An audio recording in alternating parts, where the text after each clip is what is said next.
अगर परमेश्वर बलवा करने वाले लोगों को, राजाओं को खत्म कर देता था, परमेश्वर के दूत उन्हें खत्म कर देते थे, तो परमेश्वर शैतान को खत्म क्यों नहीं करता? कलूसियों अध्याय 1 उसकी 16 में लिखा है, क्योंकि उसी में सारी वस्तुओं की सृष्टि हुई, स्वर्ग की हो अथवा पृथ्वी की, देखी या अनदेखी, क्या सिंहासन, क्या प्रभुताएं, क्या प्रधानताएं, क्या अधिकार, सारी वस्तुएं उसी के द्वारा और उसी के लिए सृजी गई हैं। परमेश्वर ने आत्मिक दुनिया इंसान के बनाने से कहीं पहले बना दी थी। आदि में जब परमेश्वर ने स्वर्गों और पृथ्वी की सृष्टि की, तो उस समय स्वर्गदूत भी वहां मौजूद थे। अय्यूब अध्याय 38 उसकी 4 और 7 में लिखा है, परमेश्वर ने कहा, जब मैंने पृथ्वी की नींव डाली तब तू कहाँ था? यदि तू समझदार हो तो उत्तर दे। जब कि भोर के तारे एक संग आनंद से गाते थे और परमेश्वर के सब पुत्र जय जयकार करते थे। जब आदम ने अदन के बाग में पाप किया, तो परमेश्वर ने शैतान को उसी समय खत्म क्यों नहीं किया? जब इंसान मरता है तो उसकी आत्मा या तो स्वर्ग में जाती है या फिर नर्क में। इसके अलावा कोई और जगह नहीं। इंसान की आत्मा अमर है, अनंत है, आत्मा कभी नहीं मरती। हमारा शरीर तो मिट्टी से बना है और मिट्टी ही में मिल जाएगा, पर आत्मा हमेशा जीवित रहती है। जानते हैं क्यों? क्योंकि आत्मा परमेश्वर के अंदर से निकली है, और जो कुछ परमेश्वर के अंदर से निकलता है वो कभी मरता नहीं, हमेशा जीवित रहता है। मत्ती अध्याय 24 उसकी 35 में लिखा है, प्रभु यीशु ने कहा, मैं तुमसे सच सच कहता हूँ कि जब तक ये सब बातें पूरी ना हो लें, तब तक इस पीढ़ी का अंत ना होगा। आकाश और पृथ्वी टल जाएंगे, परंतु मेरी बातें कभी ना टलेंगी, मेरा वचन कभी ना टलेगा। परमेश्वर का वचन क्यों ना टलेगा? क्योंकि वो परमेश्वर के अंदर से निकला है। जो कुछ परमेश्वर के अंदर से निकलता है वो हमेशा के लिए अमर रहता है, वो कभी नहीं मरता। अब परमेश्वर ने स्वर्ग दूतों को बनाया, उसने उन्हें आत्माएं बनाया। सब स्वर्ग दूत अनंत हैं, अमर हैं, आप उन्हें मार नहीं सकते, उन्हें नाश नहीं कर सकते।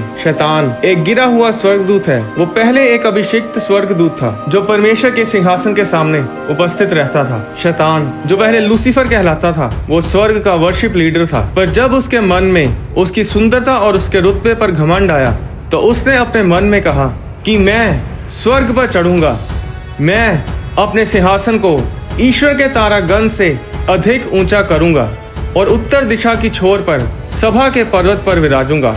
मैं मेघों से भी ऊंचे ऊंचे स्थानों के ऊपर चढ़ूंगा, मैं परम प्रधान के तुल्य हो जाऊंगा। जब शैतान के अंदर मैं आ गई, जब वह घमंडी हो गया, तब वह स्वर्ग से धरती पर गिरा दिया गया, और तब एक अभिषिक्त दूत कहलाने वाला शैतान बन बैठा। सिर्फ घमंड के कारण उसे स्वर्ग से निकाल दिया गया। नीति वचन अध्याय 16 उसकी 5 पे लिखा है, सब मन के घमंडियों से यहोवा घृणा करता है, ऐसे लोग निर्दोष ना ठहरेंगे। नीति वचन 16 उसकी 18 में लिखा है, विनाश से पहले गर्व और ठोकर खाने से पहले घमंड आता है। अगर आप घमंडी हैं तो आपका भी शैतान की तरह विनाश होगा, पर अगर आप नम्र हैं तो परमेश्वर आपको ऊंचा करेगा। नीति वचन अध्याय 18 उसकी 12 में लिखा है, नाश होने से पहले मनुष्य के मन में घमंड और महिमा पाने से पहले नम्रता होती है। नीति वचन अध्याय 11 उसकी 2 में लिखा है, जब घमंड आता है तब अपमान आता है, पर जब नम्रता आती है तब बुद्धि आती है। याकूब अध्याय 4 उसकी 10 में लिखा है, प्रभु के सामने नम्र बनो तो वह तुम्हें ऊंचा करेगा। क्योंकि शैतान पहले एक अभिषिक्त स्वर्गदूत था जो कि परमेश्वर के द्वारा जन्मा था, इसलिए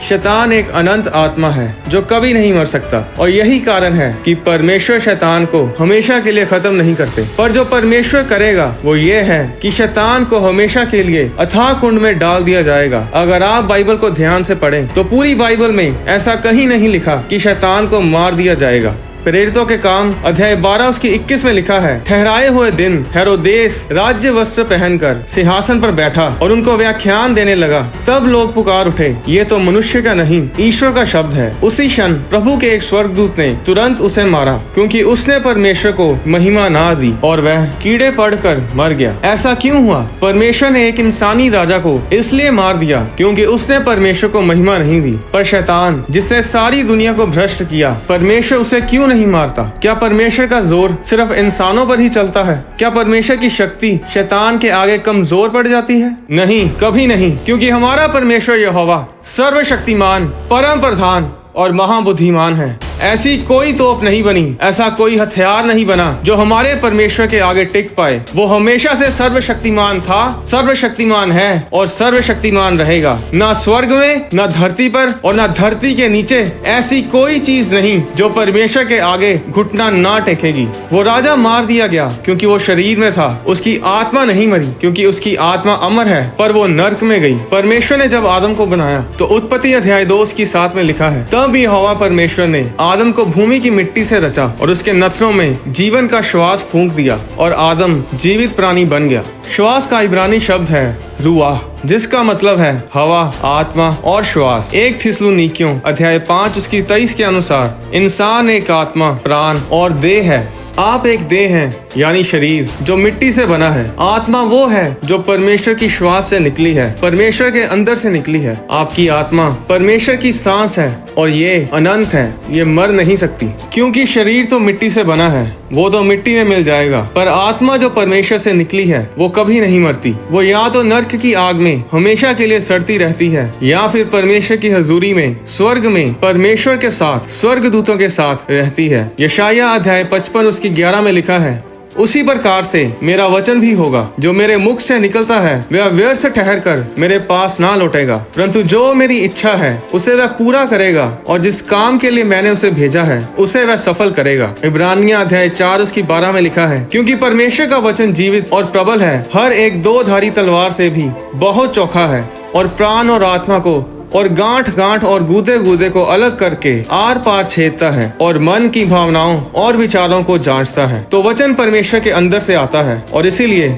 वो अमर रहता है, वह कभी नहीं मरता। इसलिए अगर वचन में लिखा है कि यीशु मसीह के कोड़े खाने से तुम चंगे हो चुके हो, तो इसका मतलब है कि तुम चंगे हो चुके हो। ये हो चुका है, इसे कोई नहीं बदल सकता। अगर परमेश्वर ने कहा कि धर्मी जन धन्य होगा और उसका भला ही होगा, उसके घर के भीतर की स्त्री फलवंत दाखलता सी होगी, उसकी मेज के चारों ओर उसके बालक जलपाई के पौधे से होंगे, वह अपने नाती पोतों को देखने पाएगा, वह लंबी आयु जी कर अपने पूरे बुढ़ापे में जाएगा, तो नर्क के किसी भी शैतान में इतनी हिम्मत नहीं कि इस वचन को खत्म कर सके। अगर परमेश्वर ने कह दिया कि ऐसा होगा तो मतलब ऐसा ही होगा। परमेश्वर के वचन में कोई अगर मगर नहीं होता। जिस शैतान को लोगों ने हौवा बना रखा है उसमें इतनी भी ताकत नहीं कि एक छोटी सी चींटी को भी मार गिराए। अगर आज वो लोगों को तंग कर पा रहा है तो इसलिए क्योंकि परमेश्वर ने उसे छूट दी है ये सब करने की। पर वही लोग शैतान के प्रभाव में आते हैं जो परमेश्वर की हजूरी से बाहर हैं। आज लोग प्रभु यीशु की तस्वीरों को शैतान के साथ पंजा लड़ाते दिखाते हैं। ये सब बकवास है। बाइबल में लिखा है लूका 10:18 में कि यीशु ने कहा, मैं शैतान को बिजली के समान स्वर्ग से गिरा हुआ देख रहा था। जरा सोचिए कि यीशु मसीह बैठे देख रहे थे, बस दूतों ने उसे स्वर्ग से धरती पे गिराया। प्रकाशित वाक्य अध्याय 20:1 में लिखा है कि फिर मैंने एक स्वर्गदूत को स्वर्ग से उतरते देखा, जिसके हाथ में अथाह कुंड की चाबी और एक बड़ी जंजीर थी। उसने उस अजगर अर्थात पुराने सांप को, जो इबलीस और शैतान है, पकड़ के 1000 वर्ष के लिए बांध दिया और उसे अथाह कुंड में डालकर बंद कर दिया और उस पर मोहर लगा दी कि वह 1000 वर्ष के पूरे होने तक जाति जाति के लोगों को फिर ना भरमाए। इस वचन में ये नहीं लिखा गया कि फिर माइकल, जो सारे स्वर्गदूतों की सेना का प्रधान है, शैतान से लड़ा और बहुत भारी जंग हुई और उसने फिर शैतान को बांधा और अथाह कुंड में डाल दिया। ऐसा नहीं लिखा गया। इस वचन में लिखा है कि एक स्वर्गदूत, सिर्फ एक साधारण स्वर्गदूत, उस शैतान को, जो पुराना सांप है, जो इबलीस है, उसे पकड़ के 1000 वर्ष के लिए अथाह कुंड में बंद कर देगा। आज लोग शैतान से इसलिए डरते हैं क्योंकि परमेश्वर के साथ उनका कोई संबंध नहीं है। अब शैतान मर नहीं सकता, इसका मतलब ये नहीं कि आपको शैतान से डरना चाहिए। लूका अध्याय 10:19 में लिखा है, देखो मैंने तुम्हें सांपों और बिच्छों को रोनने का और शैतान की सारी सामर्थ्य पर अधिकार दिया है और किसी वस्तु से तुम्हें कुछ हानि ना होगी। अगर परमेश्वर ने कहा कि मेरे विश्वास करने वालों में ये चिन्ह होंगे कि वे मेरे नाम से दुष्ट आत्माओं को निकालेंगे, नई नई भाषा बोलेंगे, सांपों को उठा लेंगे और यदि वे प्राण नाशक वस्तु पी भी जाएं तो भी उनकी कुछ हानि ना होगी, वे बीमारों पर हाथ रखेंगे और वे चंगे हो जाएंगे। अगर परमेश्वर ने ये कहा है तो ऐसा ही होगा। पर सवाल ये है कि क्या आप एक विश्वासी हैं?